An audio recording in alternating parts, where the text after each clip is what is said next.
there's always certain challenges which happens around the workplace. How do you see that, if they really wanted to become a better allies, they really need to understand those unconscious biases and overcome those? The fundamental thing which came out was that allyship has elements of proactiveness and allyship has elements of personhood. At a leadership role, do you need to inculcate some kind of policies or regulations which will foster a culture of allyship? I don't think that it's really about creating a policy framework. Yes, those are important because you want to catch the bias when it happens and you want to nip it. But what's more important is sensitization. What are those tangible actions that men can take to have a better allyship? Leadership, at a leadership level, there are more men than women. Why is this happening? We are starting the journey at the same time. Yep. Why is that men are reaching the leadership position in more numbers than females? So what are the speed breakers at which? How have you seen men allies contributing meaningfully to breaking this gender biasness in the workplace? So it's not a one-size-fits-all. You have to look at policy and you have to look at what you can do for each of those age cohorts to make your efforts meaningful.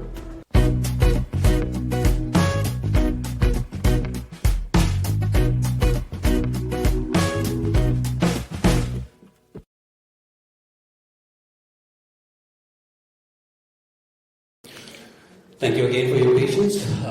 So thank you so much, Priyanka, first of all, and good afternoon, everyone. The topic, when I actually got the topic, I was like, why allyship and why men as catalyst? But when I was doing the teaser, Preeti ma'am actually broke the jinx and said it is basically a corporate responsibility.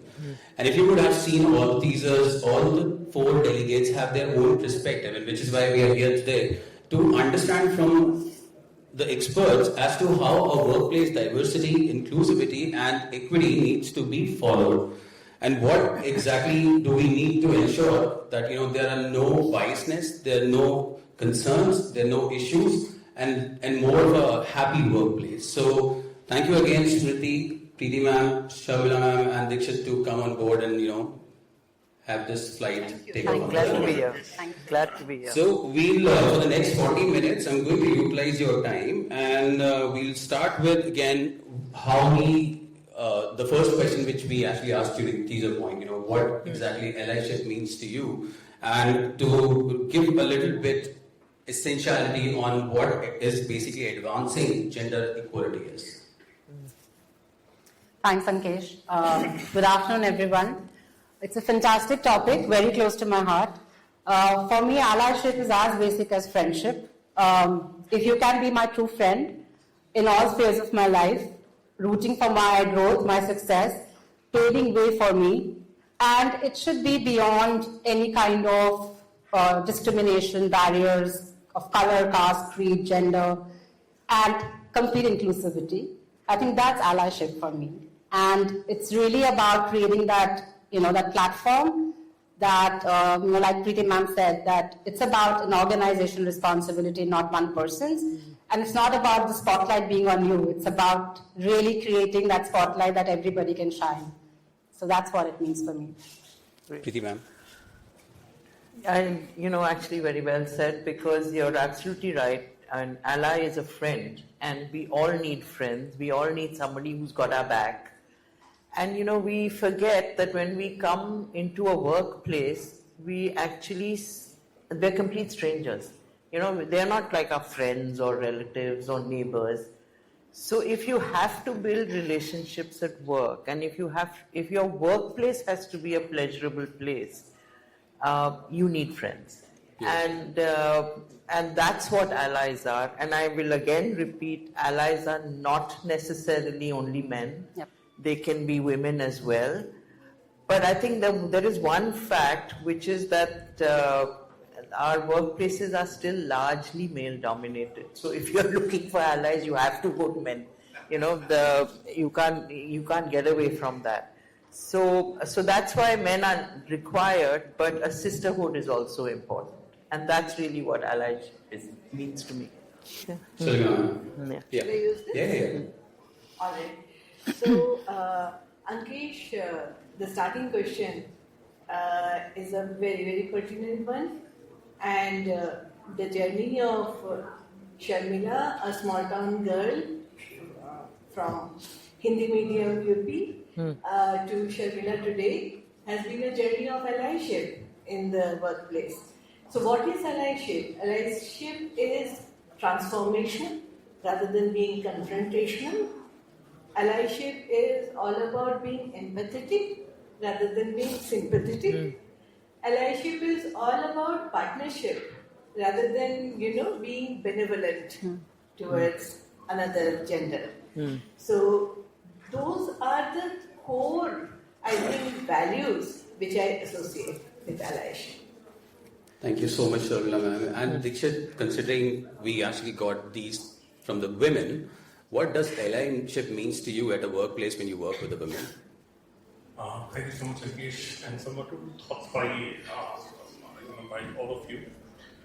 To me, allyship in a work environment is a place where we are giving equal opportunities to growth to all the employees, without making any distinction between whether it's male or female, or whether it's a place or whether it's a caste. When I joined the MR industry, and Sharmila, you may not remember now, and for the audience, Sharmila is the one who recruited me for the MR industry in 2005, and in March 2005 I met you first. So I'm to be blamed. Yeah, so 20 years of that celebration. Yes. So when I joined the MR industry, there was a lot of discussions around, this, MR industry is governed by these set of people, right? Or, so when I joined, I said, thankfully we have a Punjabi in the MR industry now. So I think from there till now, we have made a huge change now, where we are not talking about these things. But over the last few days, I spoke to a lot of my colleagues, especially female colleagues, in terms of what do they feel about this topic. And I feel there are still a lot of gaps that we need to address and that we are going to speak about. So for me, allyship is all about being equal at the workplace. And Madhu, tomorrow morning, please ask your child, how does he feel if there is no male? And then I can tell you the response would be the same. Actually, we need everyone at an equal level. Yeah. Well said. Well said. Well, I see there's a personal experience around it. And since you made a very valid point, I think it is the first woman who actually recruited you in MR, and that's where things happens. Preeti ma'am, I'll ask this question to you. How have you seen men allies contributing meaningfully to breaking this gender biasness in the workplace? I need mic. So, I was with Kantar, which is this global company, etc., and I reiterate that it has to start from the top, because we had a CEO, Eric Salama, who truly believed in this, and so he gave it heft. He set up processes, he set up a structure, and he even now then we had DEI committees in every country and all of that. But more importantly, he also got the men, and we had unconscious bias training for men. We had programs for getting more women into the workplace. Actually, getting women in the workplace never been an issue. It's making them stay, which is the issue. And so he gave us goals and targets for all of that. And then the ways of how to make sure that they stay. For instance, we had the usual mentoring, etc., but also we set up creches. We also did a lot of work with managers of women who came back from maternity leave, because that's always that very critical time when it's very tempting for women to want to leave. And it's often not the women so much as the people who they work for who say, oh my God, I've got, this is it. She's gone for 6 months and then she'll come back to you and work. Counseling them and making sure that is their attitudes are pro-women and gender equality. So we did a lot of work in that area. And as I said, it's a corporate responsibility. It's also not HR's responsibility. The other thing people say is, well, HR will do it. No, it is your responsibility. and the organization will help and support you, and that's what we did. And Sharmila ma'am, so generally, what ma'am mentioned is there's always a bias. There's always an unconscious bias around it. And considering that, men, sometimes they recognize, sometimes they don't. There's always certain challenges which happens around the workplace. How do you see that, if they really wanted to become a better allies, they really need to understand those unconscious biases and overcome those? Ankesh, it is really interesting that you are asking me the question, because yesterday we had a very, open discussion in our, the small event that we had to celebrate International Women's Day yesterday in our office. And there were a lot of discussions because the topic was that how do you set your priorities with respect to what International Women's Day has given as a call, which is about accelerating, action.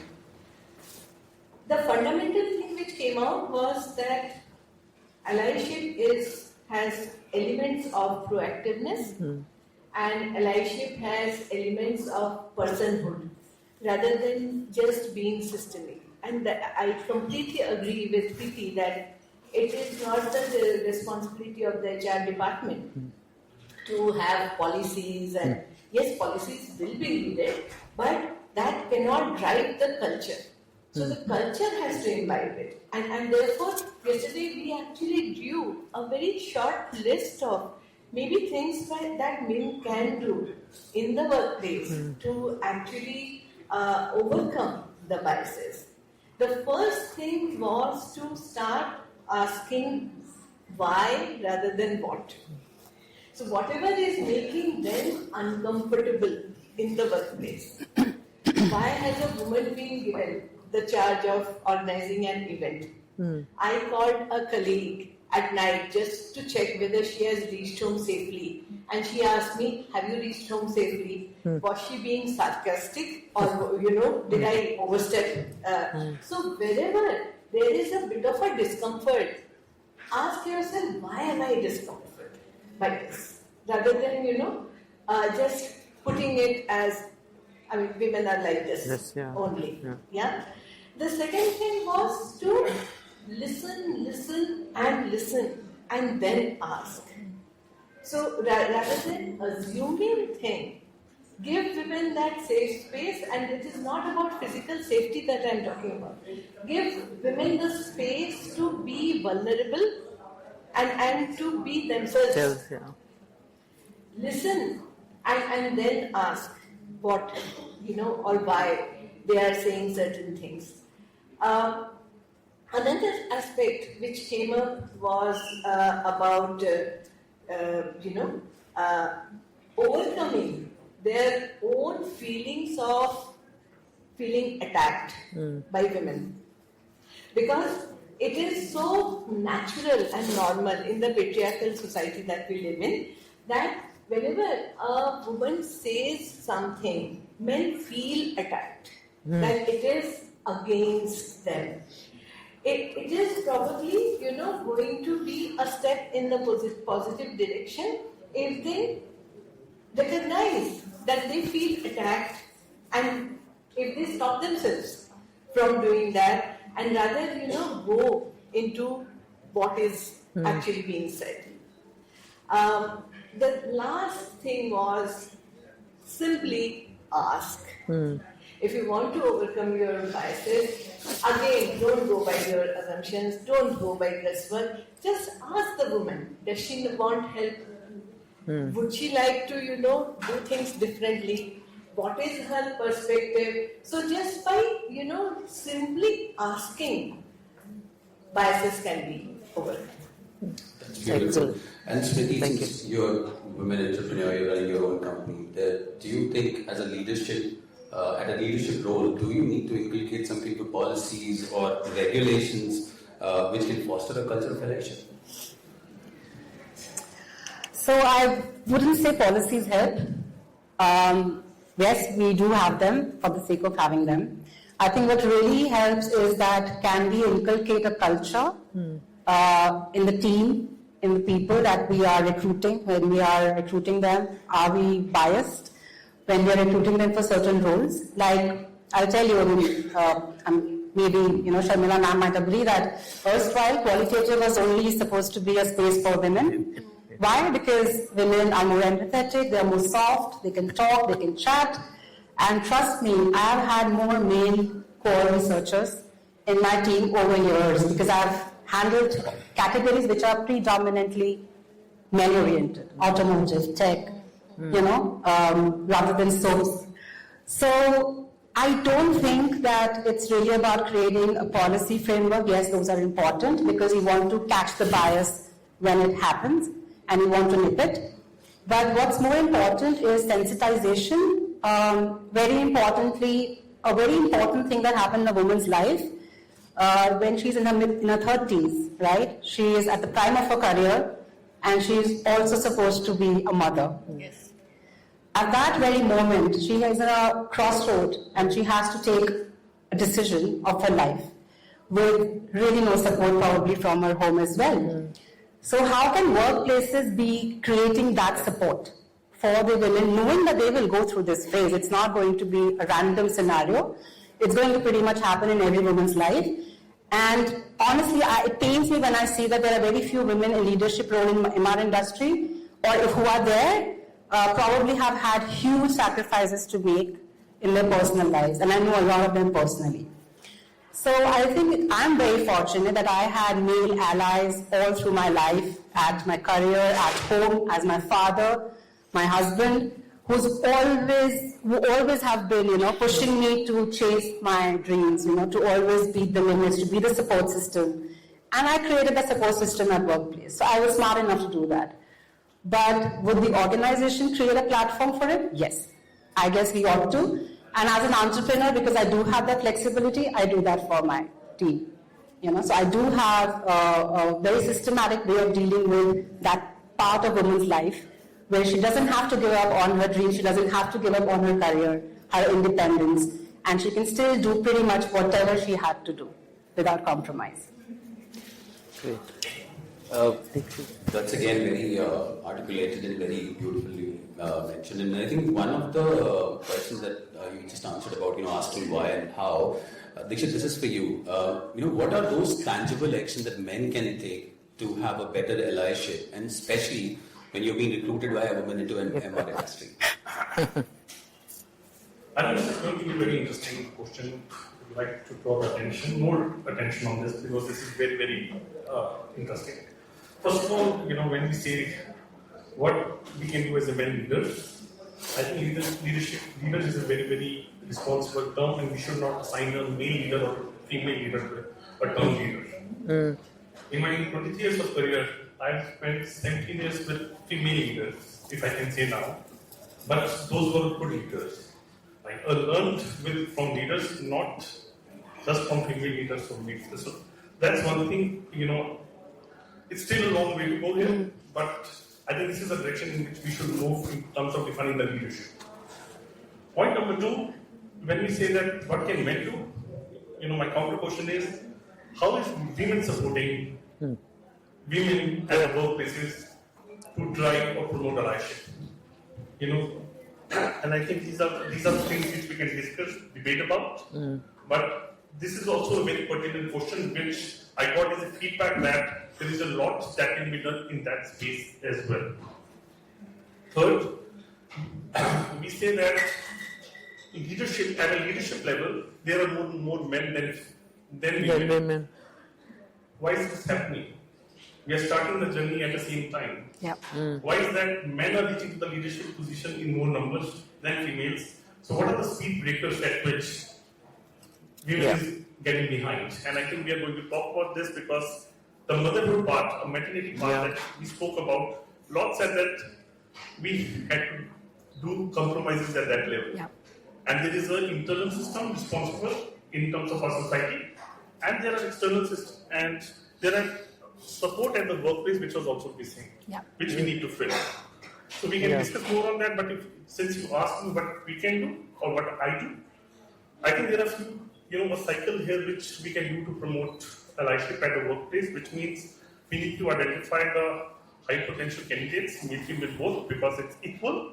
Right? So we will identify the high potential female colleagues. I think it is important for us to give them visibility and improve their skills at the workplace. It is important that they are a part of different committees in the workplace, like a cultural committee or a technical committee or a sports committee, where they can influence the decisions at the organization level. As Sharmila said, we need to listen to their concerns. What are the biases that are stopping them? And we need to drive those biases. How can we address those biases? So asking the questions like, in an interview like, are you planning to get married? Yeah. Yeah. What will you Are do you when planning you to have start children? family? Yeah. Yeah. Just not acceptable. Yep. Yeah. Please push it hard in your offices if you feel that those kinds of questions are being asked to you. It's not possible. It's not right. After that, I think make them also accountable. It's important that we are giving them right opportunities because they deserve that, but they need to be accountable as well. And last but not the least, I think we should also encourage females to celebrate their achievements. Women typically, it's okay, I have done that, but please make a noise about your achievements. As I was hearing Twinkle Khanna yesterday putting a post, मैं जो बोलती हूँ वो करती हूँ और जो करती हूँ उसको जोर जोर से बोलती हूँ.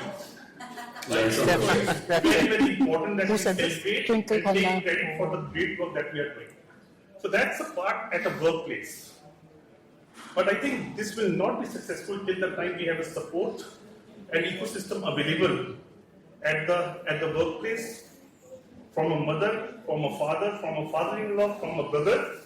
So last night I was speaking to a young girl, tech girl, and she said, I am doing work from home, my brother is doing work from home. And I'm being asked, beta usko khana laga do. It's my meeting also going on. Yeah. Why is that in our culture we say, mere bhai ke liye khana laga do, mere bhai ko pani la ke de do? It's also my meetings. Yeah. When I'm doing work from home and senior female leaders saying all these things, my dhobi will come and say, Madam, right? Why in these are the smaller things which makes us feel, hey, the world is not equal. Right? Yeah. Men is a provider, women as a professional is a supporter. Men cannot adjust, women can adapt. I think these are the stereotypes that we need to challenge and challenge strongly so that we have an allyship at the workplace. Excellent. Very good. It should not be lip service. It cannot be about great discussions at the conferences or panel discussions at great forum like Wire. When we go back to the offices, we need to put this in action. Absolutely. Absolutely. I think Taduna is definitely having one tomorrow. And considering Preeti ma'am, he made a very vital point. I mean, there have been a lot of cases where we understand there's a disparity between gender equality. Yeah. How does, our industry can play a vital role? I mean, data and research can play a vital role. Okay. Actually, research and data are very important, and I'll give you some examples of how we used it at Kanta when we were putting our D&I program together. We did the classic one of doing a baseline, which is, how many women in various in senior leadership positions in various functions, and and we found, for instance, that in research the job is not as hard, but finance and ops hardly had any women. So so that's where you have to work. The other thing we did was we found, we looked at various age cohorts and we said, what are their needs from the organization in terms of equality. And you will find, for instance, when somebody is just starting out, what they need is very different from somebody who's at the motherhood stage, or somebody, or women who are at a, post, slightly older women. So it's not a one-size-fits-all. You have to look at policy and you have to look at what you can do for each of those age cohorts to make your efforts meaningful. We also did work within the organization on employee attitudes to to, how inclusive they found the organization. So we have measures for that, and actually Kantar used to offer that as a service to other companies as well, to measure in the extent of how inclusive is the organization. And then later we were monitoring also, whether all the efforts that we put in, have they yielded anything. So it's a classic one of what you tell clients you do for yourself as well, that you measure, you monitor, and then you measure again. And you look at needs. At different people have different needs. How do you devise a policy that meets the needs of various people? So it's an important thing. You should do it as researchers. We should do it. Yeah. Yeah. And since it's all about research, we always ask why as well. And go back to Sharmila ma'am again. You said, we should echo our voice. We should ask questions. How many times have you seen that women feel so hesitant to talk about, they call out these biases or seek support? And if that is so, how can, that psychological barrier can be removed and safe places can be created? Once again, a very pertinent question, Ankesh. Women often become silent because the biases are too ingrained in everything we do. An event has to be organized. The men in the office will go and check out the venue. The women will set the menu. Yeah. A cake cutting has happened in office. The women in office will distribute portions of that cake. A tech question has emerged. Ask the boys. Okay, so therefore these kinds of things happen like so automatically and so naturally that it really silences many voices.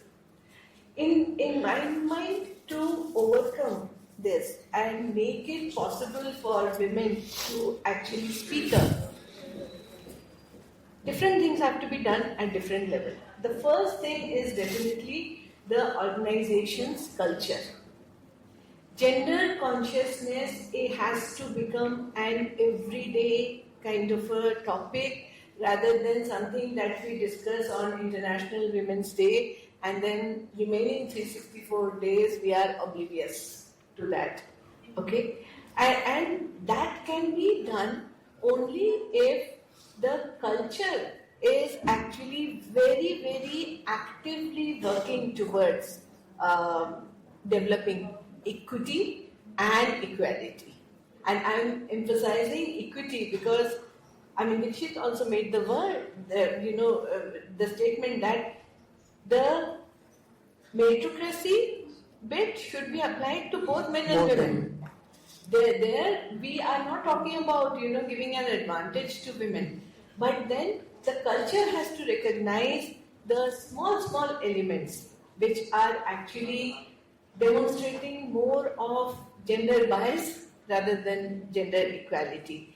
At Popularity, we actually place a great emphasis on culture. In fact, one of our senior most VP level, Nandita Singh, she is in charge of the culture of the organization. And there are very regular kind of catch-ups on the 4 pillars that we have identified, which build our culture.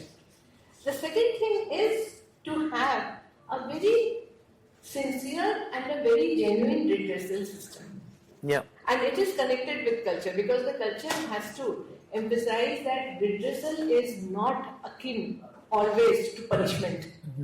And there has to be an openness among women that we can actually voice it to the redressal system because it will very, keeping everything confidential, it will actually try to solve the issue.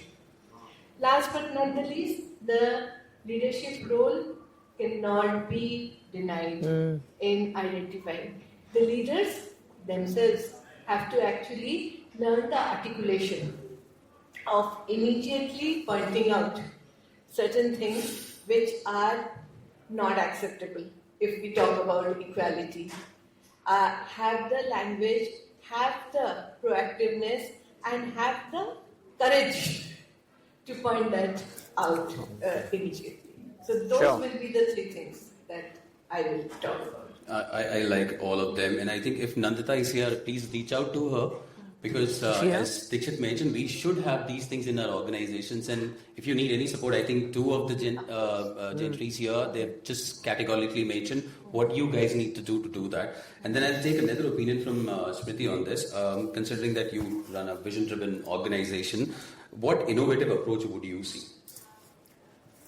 Great. So I think one of the most important things is, because we are a very young organization, a lot of my hires are much younger than me.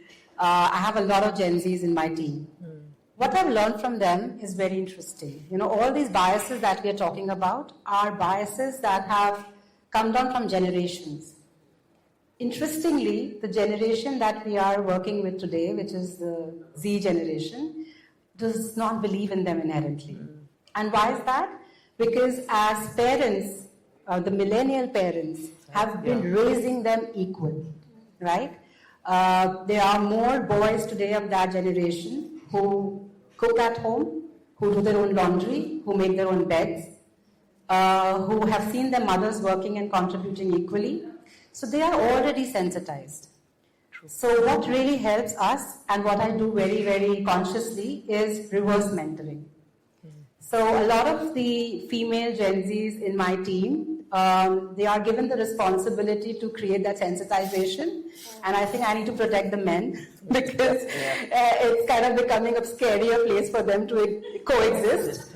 And yes, I have to, kind of push their voice all the time. The other interesting thing that I have started inculcating is that why should that stage in life when you become parents be only a responsibility that we need to focus on the woman in the team? When you have a male colleague who becomes a father, he needs to also have that time. So why can't you have an equal parenting policy, irrespective of the gender?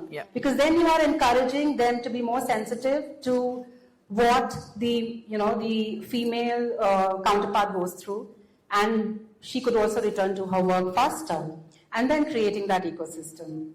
And of course, beyond that, it's about equal pay. So none of our hires are discriminated in pay with respect to their genders. It's only meritocracy that matters, whether it comes to increments, whether it comes to promotions, anything and everything. You have to earn it, besides and beyond your gender. I think that's something that is pretty much in our DNA, and we live by it. Thank you, Smriti. Dixit, you mentioned a couple of examples, considering that men really wanted to become allies, and what they exactly fear is, making certain mistakes. So how do we create an environment where learning and earned learnings are encouraged? Ankesh, before I answer this, let me go back to the first point that you made. Men really wants to become allies. I think the first thing men needs to learn. Let me give you an example. How many of you have seen a movie, Abhiman, 1973 movie? Yeah. The ultimate patriarch. Yeah. Remember that movie? Yes. There is a dialogue in that movie which is still very applicable. If you know that movie, Amitabh is a great singer, but Jaya is a more talented singer than Amitabh.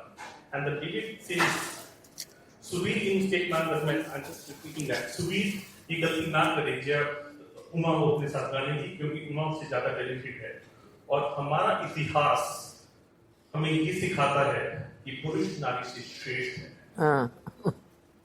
वो कभी बर्दाश्त नहीं कर सकता कि उसकी wife उससे आगे बढ़े। If men really wants to become allies, I think we need to take this very strongly. Women can be more talented than men. Women can earn more than men. It's perfectly okay. Yeah. So I think that's the important thing.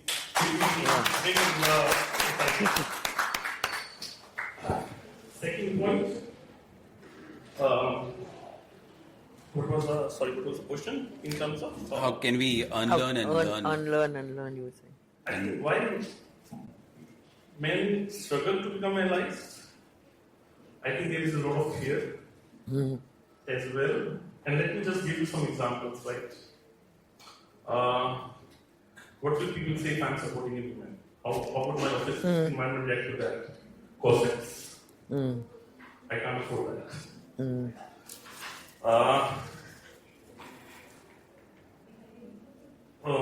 In terms of there is a pause, right? How will my actions, my words will be taken? I'm not sure of, right? So I think this also becomes a very, very strong responsibility at the end of females to use all these laws very, very responsibly and make men comfortable that allyship is not a status, it is a journey. We will both learn and unlearn at the same time. Right? So have an open dialogue with them. What do you like? And if there is a feedback, let that feedback be private so that there is no public shaming on those things. I think, I've spoken to a few males as well and they say, "Bahut syapa hai." Right? How will they react? How will they react? अभी मैं WhatsApp message भेजूंगा या right इस पे कौन सी मुझे लगाऊंगा. I need to be very, very careful on those things, right? I think it's we are it's a new word that we are talking about here. So I think it's equally important that rules are balanced. POSH is a very, very strong rule. I appreciate that. I myself is a part of POSH committee, right?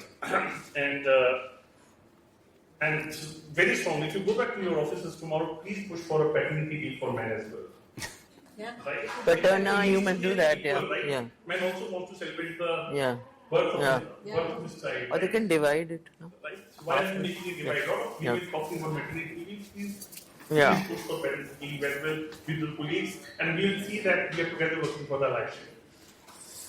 Ankesh, I also want to come back on the serious topic that Smriti talked about is what are the speed breakers where the journey of female is getting, and that's maternity and how are we handling that part in our organizational cultures.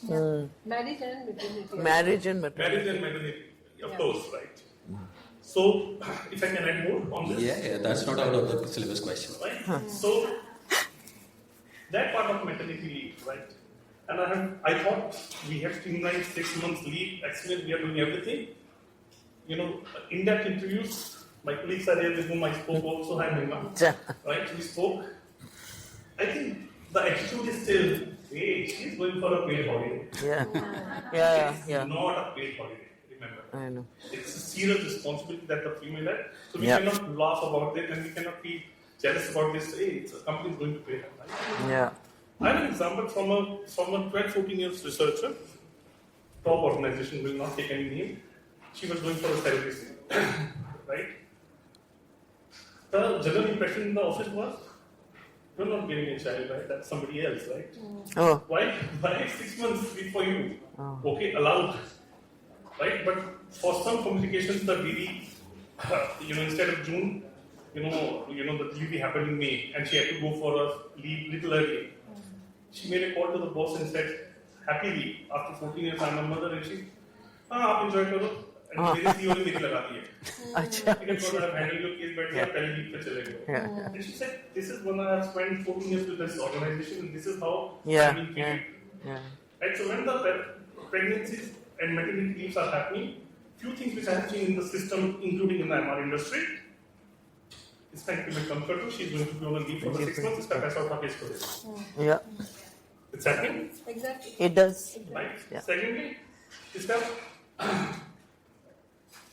the score, the annual score of performance review. 3-4 है, हम 6 months उसने काम ही नहीं किया. उससे पहले भी वो थोड़ी बीमार थी, ये काम कर रही थी, 2 कर दो. इस साल increment कम देना पड़ेगा, right? I think, and I learned this over the last few days because I thought everything is hunky-dory here, right? It's not. It's important that when we are speaking to our colleagues in the office and we have an influence for the HR policies, we are talking that how do we create a culture where people respect that, hey, it is maternity, is their right, it's not a paid holiday. We need to give them right rewards, not he says, अब तो ये छोड़ना नहीं है ऐसे, right? 6 महीने में तो ये रहेगी यहाँ पे, right? तो सब ऐसा यहाँ पे जरूर implement, right? How we handle this? See the speed breakers that the lady, and I have cases where people said I didn't get the support, I had a miscarriage. How do I do? Because my leader wanted me to come to the office because they knew that I would not be available after 3 months, for 6 months. Right? So they said you have to come to the office every day. Okay? So how do we handle these things? So because if we can smoothen out the speed breakers, I think we will have more female leaders also at the top. And sorry, women will be female leaders and male leaders. Leader is the leader, right? Right. We will have more leaders. We will have more diversity at the top. Yeah. Thank you so much, Dixit. I mean, I think that's very encouraging. That the next question, which I was about to ask, what do you see as a truly inclusive environment for the next 5 to 10 years? You very well articulated it. So I would not ask that question to the beautiful ladies. One key message that you would like men to take away from this panel discussion. Well, okay. Lots of things to take back, but I think one thing I would say is that allyship is not a scary space. It's not threatening you at all. So please don't feel threatened. It is just about finding a level playing field, right? It's just about creating a way. And I think men hold a very strong and valuable place in doing that across organizations and not just MR, because they are at the top, right? So if you have to create a talent pipeline which has women, you are the guys who have to do that. So, you got to be the catalyst to do this and not someone who we are going to be replacing. So I think that's very important that you have to take back. Beautiful. I think the key message I would like to leave behind is that you have to walk the talk. I mean, you have to actually show that you understand what women go through. So when somebody would be pregnant or was coming back from maternity leave, he would go to their houses and he would talk to their parents and their husband to say, she's so valuable to us. Please don't hold her back, And I mean, just think of the impact that your chairman is coming to your house and saying, this person is very valuable, please make sure she comes back. So that is called walking the talk, really. And I really would like men to do that, men who are in leadership positions. Because I mean, for years, your mothers, daughters, sisters, wives have supported you. It's time to return the favor now.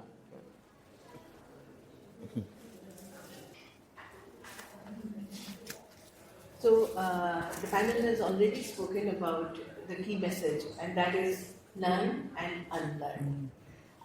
Till the time the courage to learn and unlearn does not happen, it might remain very restricted in terms of men who are providing allyship to women.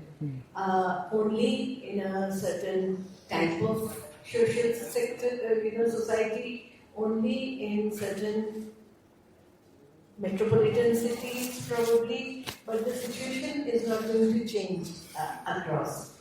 And the truth is that when men speak about equality and equity, other men do listen. When Dixit speaks, men do listen more. And therefore that needs to be utilized much more by all of us, recognizing that and encouraging our allies to speak loudly about it. So for men, I think the one-line message is that if you want to go faster, go alone. If you want to go far, go together. Yeah. Beautiful.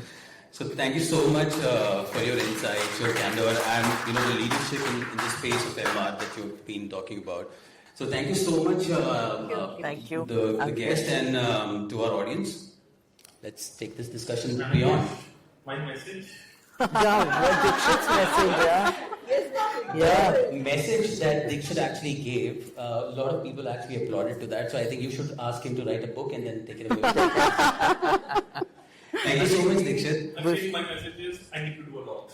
Okay. Indeed. And especially when my daughter is sitting here and listening to my thoughts, I think she's going to challenge me at home that what are you doing to write the Allyship ad. I think you just won a lot of brownie points with your book. I think, no, not just she, everybody here would definitely, after this conversation, will come back to you and ask for your help. Because there's a lot to drive in this space, and we rightly discussed, it's not just us, it's we. We always Absolutely. Yeah. Thank you so much. Thank you. Thank you.